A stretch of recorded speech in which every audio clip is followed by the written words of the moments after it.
నిజమే. మనకంటూ ఎంతో కొంతమంది ఉండాలి. ఎంత డబ్బు సంపాదించుకున్నా సరే, నువ్వు ఎంత పైకి ఎదిగినా సరే, నాకు తెలిసి మనం పిలవగానే ఒక 10 మంది హానెస్ట్‌గా అంటే దాన్నేమంటారు కల్మషం లేకుండా వచ్చేవాళ్ళు ఉండడం అనేది నిజంగా మన జీవితంలో ఒక అచీవ్‌మెంట్ లాంటిది. నేనెందుకు నీ కళ్ళల్లో చూసి మాట్లాడలేకపోతున్నానంటే, నేను ఒకటి చూసాను. ప్రూఫ్‌తో సహా నా దగ్గరుంది. మనుషుల్ని సంపాదించుకోకపోతే ఏమవుతది అనేది నేను రియలైజ్ అయ్యాను. అందుకే కొంచెం ఎమోషనల్‌గా అనిపిస్తుంది నాకు ఇది నీతో మాట్లాడడానికి. కానీ నీకు చెప్తున్నాను విను. మనుషుల్ని సంపాదించుకోవాలి అని నువ్వు ప్రయత్నాలు మొదలుపెడితే పుట్టగతులు లేకుండా పోతావు. టోన్ మారిందేంటి అనుకుంటున్నావేమో. దానికి ఒక ఎగ్జాంపుల్ ఉంది. నేను అంతకుముందు నువ్వు ఫస్ట్ నీకు నువ్వు చక్కబెట్టుకో.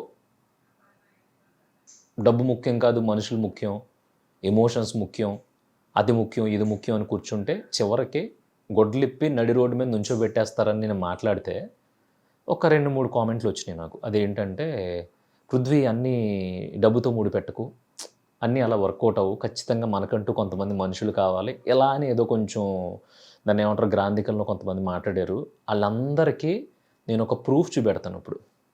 ప్రసాద్ టెక్ ఇన్ తెలుగు అని ఒక ఆయన ఉన్నాడు తెలుసా. మనోడు తెలుగులో ఈ మొబైల్ రివ్యూస్ గ్యాడ్జెట్స్కి సంబంధించి ఫస్ట్ యూట్యూబ్ ఇండస్ట్రీలో టాప్ కంటెంట్ తీసుకొచ్చిన అతను గట్టిగా సంపాదించాడు. చాలా కష్టాల్లోంచి పైకి వచ్చి ఓన్గా అందరూ చీ అన్నా కూడా తన కాళ్ళ మీద తాను నిలబడి ఇప్పుడు ప్రసాద్ టెక్ ఇన్ తెలుగు అంటే మనోడు వెరీ ఫేమస్ పర్సన్. తను వరల్డ్ వైడ్ బ్రాండ్స్ ఏవైతే ఉంటాయో అవి ఇండియాలో రిలీజ్ అయినప్పుడు కూడా వాటికి వెళ్తూ ఉంటాడు. అంత గొప్పోడు అయ్యాడు. అంత బాగుంది అనుకున్నాను. మొన్న సడన్గా ఆయనది ఒక పాడ్కాస్ట్ చూశాను నేను. అంటే మనలాగే మాట్లాడేది, వాళ్ళ తమ్ముడితో కూర్చుని మాట్లాడుతున్నాడు. చాలామందిని నమ్మి ఆ స్టేజ్లోకి వెళ్ళి అంత అచీవ్మెంట్స్ చేసి అంతమంది మైండ్ సెట్స్ని చూసిన తర్వాత కూడా స్టిల్ అతను మోసపోయాడంట. వెరీ రీసెంట్, చాలా రీసెంట్గా.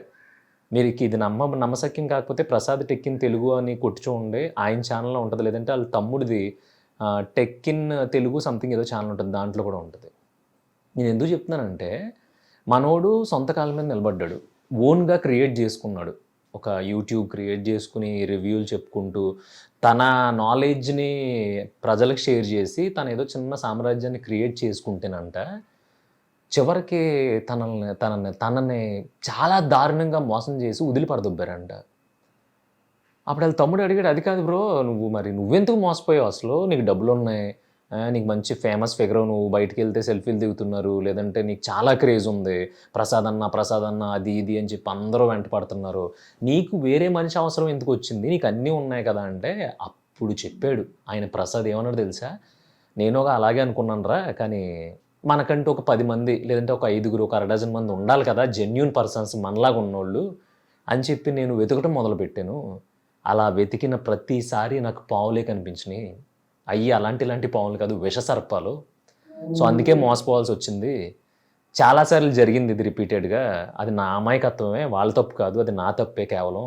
నేను ఇంకా మనలాంటోడు ఉంటాడు, మనతో కలిసిపోయాడు ఉంటాడు, మనలాంటి వాళ్ళు గ్యాదర్ చేసుకుని మనకంటూ కొంతమంది ఉండాలి కదా అని చాలాసార్లు ప్రయత్నించి మోసపోయాను. ఇప్పుడు అర్థమైంది నాకు. అందుకే నేను ఇంకోసారి తప్పు చేయను. నాకు నేనే, నా కోసం నేనే, నా కుటుంబం కోసం మాత్రం నేను అని చెప్పి డిసైడ్ అయిపోయాను. దాన ధర్మాలు కానీ, సాయం చేయడాలు కానీ, మాట సహాయాలు కానీ నేను పెట్టుకోవట్లేదు ఇక నుంచి. ఈ టాపిక్ గురించి ఎందుకు మాట్లాడుతున్నానంటే, ఇలా ఈడు మనకు సెట్ అవుతాడు, ఈడు మంచోడు, ఈడు మనతో పాటే ఉంటాడు, ఈడు మనకి కష్టకాలంలో సాయపడతాడు అని చెప్పి చాలామంది మోసపోతూ ఉంటారు కదా. వాళ్ళందరికీ తెలియాలని నేను ఈ వీడియో చేస్తున్నానని చెప్పాడు. డోంట్ మైండ్, కరెంటు పోయింది వచ్చింది, కంగారు పడకండి. సో అలా మనోడు మిలియన్స్ ఆఫ్ వ్యూస్, లక్షల్లో ఫాలోయింగు, ప్రసాద్ అనే వ్యక్తి ఒక చోట చిన్న గ్యాదరింగ్ పెట్టి రండి మాట్లాడుకుందాం అంటే 100,000 మంది గ్యాదర్ అవుతారు అక్కడికి. అలాంటి అతను కూడా మంచోళ్ళని ఒక 5, 6గురిని గ్యాదర్ చేసుకుందామని 2, 3 ప్రయత్నాలు చేస్తే 2, 3 ప్రయత్నాల్లోని ఫెయిల్ అయిపోయి మనోడు, మనందరం, మన ఫ్రెండ్స్, మన బ్యాచ్, మన బంధువులు, మన ఊరోడు, మన సర్కిల్ అని చెప్పి చిన్నా చితక వాళ్ళతో పాటు ఒక మంచి ప్యూర్ జర్నీ చేద్దాం అనుకుంటే ప్రతిసారి మోసపోయాడు. మరి ఈ సో కాల్డ్ కామెంట్స్ పెట్టారు కదా! డబ్బు ఒకటే ముఖ్యం కాదు. మనకంటూ ఒక మనల్ని అర్థం చేసుకునే మనిషి ఒకడు ఉండాలి. ఒక ఫ్రెండ్ ఉండాలి. మారిపోనిది ఫ్రెండ్ ఒక్కడే ఇలాంటివి చెప్తారు కదా! మరి ఎందుకు జరుగుతున్నాయి మోసాలు? ప్రసాద్ ఒక్కడికే జరిగింది. మిగతా అందరికీ అలాగే జరుగుద్దేంటి అని నువ్వు అనొచ్చేమో. నాకు జరిగింది. వీడియో చూస్తున్నావు కదా!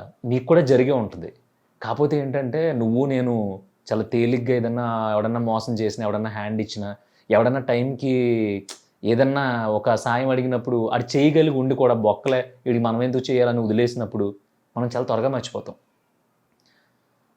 చాలా బ్రాడ్ మెంటాలిటీ లేదంటే పోన్లే అనుకునే మెంటాలిటీస్ ఎక్కువ ఉంటాయి సొసైటీలో. వాళ్ళందరూ ఏంటంటే పగబట్టలేరు, కోపాన్ని త్వరగా మర్చిపోతారు.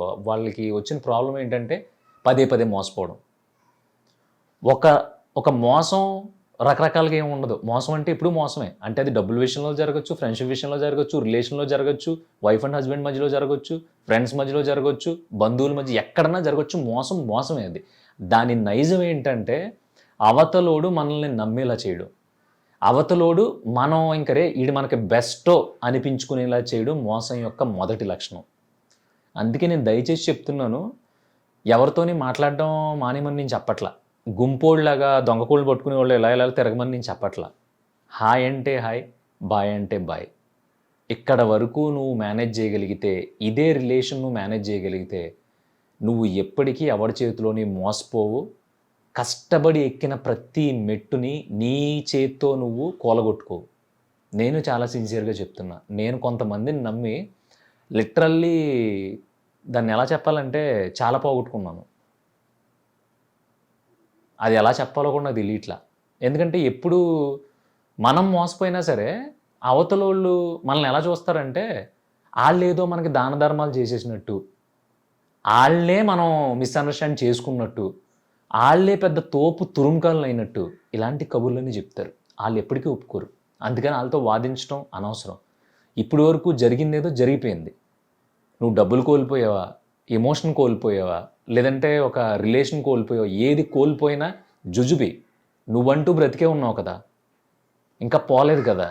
సో నువ్వు గొప్పగా ఎదగడానికి చాలా ఛాన్సెస్ ఉన్నాయి కదా. ఈ ఛాన్సెస్ నీకు ఎదురుపడిన ప్రతిసారి ఈసారి నువ్వు ఎవరిని ఓన్ చేసుకోకు, ఎవరిని దగ్గర చేసుకోకు అని నేను చెప్తున్నాను. 90s, 20sలో ఫ్రెండ్స్ అంటే ఎలా ఉండేవారా? ఇద్దరం కలిపి ఒకే ప్లేట్లో తినేవాళ్ళం, వాళ్ళ ఇంటికి వెళ్ళి పడుకునేవాడిని, తొక్క తోటకూర ఇవన్నీ రాసుకోవడానికి ఆ వాట్సాప్ స్టేటస్లోనే బాగుంటాయి గురు. ఒకడికి అత్యవసరం వచ్చిన ప్రతిసారి ఇంకొకడు మోసపోతూ ఉంటాడు, గుర్తుపెట్టుకో. ఒకడికి అవకాశం వచ్చిన ప్రతిసారి ఇంకొకడు ఆ మోసంలో ఇరుక్కుపోతాడు, గుర్తుపెట్టుకో. నేను ఇంత హెవీ టోన్తో హెవీగా ఎందుకు చెప్తున్నానంటే ఆ ప్రసాద్ వీడియో చూసిన తర్వాత నేను చాలామంది నాకు రీకాల్ అయినాయి, చాలా మర్చిపోయినాయి అన్నీ గుర్తొచ్చేసినాయి నాకు. మనోడు పని చేసుకుంటాడు, ఎవరి జోలికి వెళ్ళడు. తను ప్రమోషన్ చేసుకుంటున్నాడు, ఆ brand promotion what ever it is అని సంపాదించుకుంటున్నాడు మంచిగా. నాకు తెలిసి నెలకి తక్కువలో తక్కువ, అంటే అది నిజమా కాదో నాకు తెలియదు కానీ లక్షల్లోనే సంపాదిస్తాడు. మరి లక్షల్లో సంపాదించే మనిషి ఈ సోకాళ్ళు కొటేషన్లు పెడతారు కదా, మనకంటూ నలుగురు ఉండారని. అలా ఆయన కూడా ఫీల్ అయ్యి ఒక నలుగురు మనలాంటి వాళ్ళు ఉంటే హ్యాపీగా వీకెండ్స్ కలవచ్చు, సరదాగా వాళ్ళతో అన్నీ షేర్ చేసుకోవచ్చు, డబ్బులు సంపాదిస్తున్నాం కానీ మనలాంటి వాడు ఎక్కడైనా దొరికితే బాగుంటుంది కదా అనే ఉద్దేశంతో ఆ మనుషుల్ని వెతకడం మొదలుపెట్టాడు. కానీ ఎవడో దొరకట్లా, ఇక్కడ దొరకడం కూడా. నీకు కూడా అదే చెప్తున్నా, మనం ప్రతిదీ ఎక్స్పీరియన్స్ చేసి నేర్చుకోలేం, కొన్ని చూసి నేర్చుకోవాలి, లేదంటే జీవితం సంకనాగిపోద్ది. ఇక్కడ నీకంటే తోపు ఎవ్వడో లేడు. ఎందుకంటే నాకు తెలిసి నువ్వు నీ అవసరం వచ్చినప్పుడు ఎప్పుడూ కూడా, నీకు కావాల్సినప్పుడు ఎప్పుడూ కూడా నువ్వు అవతలోడి దగ్గర లాగేసుకుందాం అనే ఉద్దేశంలో ఎప్పుడూ లేవు కదా. సో నీలాగే అందరూ ఉంటారనుకుని నువ్వు ప్రతి ఒక్కడినే మావోడు అని గుండెలు బాధేసుకున్నావు అనుకో, వాళ్ళు గుండెల మీద తన్నేసి వెళ్ళిపోతారు. తన్నేసినా పర్లా, పొడి చేస్తారనమాట. దిగితే దాని అమ్మ మొత్తం గుండె కవాటాల్లోకి దిగిపోద్ది కత్తి. ఆడి చేత పొడిపించుకునే అవసరం నీకే ఉంది. నీకు ఒక అవసరం వచ్చింది, నీకు నువ్వు తీర్చుకోగలిగితే తీర్చుకో, లేదు పలానా చోటుకి వెళ్తే నీకు సాయం దొరుకుతుంది అంటే ఆ చోటుకి వెళ్ళు. అక్కడ సాయం దొరకలేదనుకో ఆయన్ని బ్లేమ్ చేయాల్సిన అవసరం లేదు, సైలెంట్గా వెనక్కి వచ్చేయడమే, మన పని మనం చూసుకోవడమే. ఇక్కడ పలానాది ఉంటేనే బ్రతకగలం అనేది ఏది లేదు. ఇక్కడ బ్రతికున్నంత వరకు పలానా ఓళ్ళు మనకి హెల్ప్ చేస్తేనే, పలానా ఓళ్ళతో మాట్లాడితేనే, పలానా ఓళ్ళు మనతో ఉంటేనే బాగుపడతామనేది చరిత్రలో లేనే లేదు. గుర్తుపెట్టుకో బాసు. ఎక్కడైనా బ్రతికేస్తాడు మనిషి. కాకపోతే ఈ లోపు మన మైండ్ అని చూసావా, అది మనల్ని చెడదొబ్బుతుంది. ఫస్ట్ దాన్ని కంట్రోల్ చేయి. అది చాలా ఈజీగా ఒకళ్ళు కనెక్ట్ అయిపోతూ ఉంటుంది, చాలా ఈజీగా నమ్మేస్తూ ఉంటుంది. ఎందుకంటే మనిషి ఒంటరిగా వెళ్ళడానికంటే గుంపుగా వెళ్ళడానికి ఇష్టపడతాడు. ఎందుకంటే భయం. మనోడు మనోడు మనోడు అనేది దేనికి? ఏదో కూర్చుని బాధ చెప్పుకోవడానికో, సరదాగా కూర్చోడానికో, మా ఓడు ఉన్నాడనే ఒక ధైర్యం కోసం, దీనికోసమే కదా గ్యాదర్ అయ్యేది. ఇక్కడ అలాంటివన్నీ చచ్చిపోయినాయి, ఏం లేవు అలాంటివి. నువ్వు సంపాదించుకున్నావా బట్టలు వేసుకుంటావు, సంపాదించుకోలేకపోయావా డ్రైర్ వేసుకుంటావు. దీనికి మించి పెద్ద డిఫరెన్స్ లేదు. ఇది నీకు వినడానికి కామెడీగా అనిపించినా ఇవన్నీ నీ చేతుల్లో ఉన్నాయి. ఎలా బ్రతుకుతావు అనేది నీ చేతుల్లో ఉంది గురు. కానీ నమ్మకం అనే కాన్సెప్ట్కి చాలా దూరంగా ఉండు. నిన్ను మోసం చేయమని నేను చెప్పట్లా, ఇంకొకటి చేతిలో మోసపోవద్దు అని చెప్తున్నా. బ్రహ్మానందం గారు ఉన్నారు, చాలామంది నేను వింటూ ఉంటాను. బ్రహ్మానందం ఏమో కోట్లు సంపాదించేసాడు, అసలు ఏమో ఎంత పొలం శంషాబాద్లో 100 ఎకరం ఉందంట, చిలుకూరు బాలాజీ టెంపుల్కి వెళ్ళే దారిలో 150 ఏక బిట్టు ఉంటుంది చూసావా, గ్రీన్గా లేఅవుట్లు వేసి ఉంటుంది, అంతా ఆయనదేనంట. ఇలాంటి కబుర్లు చెప్తూ ఉంటారు. ఎవరికి ఒక్క రూపాయి కూడా, పిల్లికి భిక్షం కూడా పెట్టడంట అంటారు. ఎందుకు పెట్టాలి? ఆయన ఒక షూటింగ్లో మన చిరంజీవి గారు చెప్పారు, ఇలా చేతులు కట్టుకుని నుంచుంటే ఇలా మన లెక్చరర్ అండి ఏదో వేషాల కోసం తిరుగుతున్నాడు అన్నప్పుడు ఆయన ఎవరు ఒకేసారి పైకి తీసుకొచ్చేలా. ఆయన అంతకు ముందు ఎన్ని షూటింగ్లో చేతులు కట్టుకుని నుంచున్నాడో, ఎన్ని ఎండల్లో తిరిగాడో, ఎన్ని బాధలు పడ్డాడో అప్పుడు ఎవ్వడూ చెయ్యవల. ఆయనకి టాలెంట్ ఉంది కాబట్టి, ఆ టాలెంట్ అక్కడ అవసరం పడుతుంది అని గుర్తించారు కాబట్టి ఆయన తీసుకెళ్ళి అక్కడ కూర్చోబెట్టారు. ఆయనకి టాలెంట్ ఉంది కాబట్టి ఇక్కడ వరకు వచ్చాడు. సో ఆయన సంపాదించుకున్నాడు. ఆయన ఎన్ని మోసాల్లో పడిపోయి ఉంటే, ఎంత మందిని చూసుంటే, ఎంత లైఫ్ ఎక్స్పీరియన్స్ వచ్చి ఉంటే పిల్లికి బిచ్చం పెట్టకుండా బ్రతుకుంటాడు. ఇది కాయిన్కి ఒకవైపు. ఆయన అసలు ఇంట్లో ఏమో వాళ్ళ పనులకి సాయం చేస్తూ ఉండొచ్చు, లేదంటే తెలియకుండా గుప్తదానం చేస్తూ ఉండొచ్చు. ఎవరికి తెలిసి ఇవన్నీ? ఎవరినో జడ్జి చేయడానికి నువ్వెవడవి? ఇక్కడ ఎవడెవడు ఏం చేస్తున్నాడో, ఎవడెవడో ఏమైపోతున్నాడో, ఎవడెవడో ఎలా మనల్ని చూస్తున్నాడు అని పక్కన పెట్టేసి, దయచేసి నువ్వు మాత్రం ఆ మోసపోవడం అనే కాన్సెప్ట్లోకి వెళ్ళకు. ఎందుకంటే ప్రపంచంలో మనిషిని వెనక్కి లాగేసి, వెనక్కి గుంజేసి, పాతాళానికి మేకుని దింపినట్టు దింపేసేది ఏదైనా ఉందంటే అది మోసమే. ఒక 10 లక్షలు ఎవడన్నా మోసం చేశాడనుకో, మన బతుకులు ఎంత గురు? మన బతుకులు ఎంత? 10 సంవత్సరాలు వెనక్కి వెళ్ళిపోతాం. ఎందుకంటే ప్రతి సంవత్సరం మన ఖర్చులన్నీ పోగా గట్టిగా మాట్లాడో చిట్టి వేస్తే మిగిలేదు 1,00,000. ఎదక్కౌరులు చెప్తాం అంతే మనం. ఎందుకంటే ఈలోపు ఈఎంఐలు, మన సరదాలు, మన నాటకాలు అన్నీ ఉంటాయి కాబట్టి. లేదంటే ఎవడైనా ఒక ఫ్రెండ్ పలానా నమ్మి ఇద్దరం కలిపి స్టార్ట్ చేద్దాం అన్నప్పుడు ఒకడు ముంచేసాడు అనుకో, మనం నేను ఆడికి మొత్తం నమ్మేసాను, ఆడికి సర్వస్వం ఇచ్చేసాను, నేను ఆడు వేరు కాదనుకున్నాను అని నువ్వు తాగేసి ఏడవడం తప్ప అవతలోడికి చేయం కుట్టినట్టు కూడా ఉండదు. మోసం ఆడి కాన్సెప్టే అది. మోసం చేశాడు, దొబ్బేశాడు. మళ్ళీ నువ్వు 5-6 సంవత్సరాలు వెనక్కి వెళ్ళిపోతావు. ఆ 5-6 సంవత్సరాలు వెనక్కి వెళ్ళిపోవడం మాట పక్కన ఉంచితే, ఆడు చేసిన మోసం ఏదైతే ఉంటుందో అది పదే పదే గుర్తొచ్చి మెంటల్ టెన్షను, మానసికంగా కృంగిపోతావు. దానివల్ల నీ హెల్త్ పాడైపోద్ది. ఇన్ని వేస్ట్, ఇన్ని చెత్త చెదారం, అదేమంటారు రొట్ట అంతా కూడా ఈ మోసం చుట్టే తిరుగుతూ ఉంటుంది. ఈ మోసం ఎందుకు జరుగుతుంది అంటే, అవతలోని నువ్వు నమ్మడం మొదలుపెట్టినప్పుడు. మళ్ళీ పవర్ పోయింది, డోంట్ మైండ్. సో ఇక నాకు ఎంతటి కోపం కాదు, దాని బూతులు కూడా వచ్చేస్తున్నాయి, కానీ అది కరెక్ట్ కాదు. అందుకని నీకు చెప్తున్నా, ఈసారి మాత్రం ఎవరినన్నా కలిసినప్పుడు అంతే, కలిపేసుకోకు.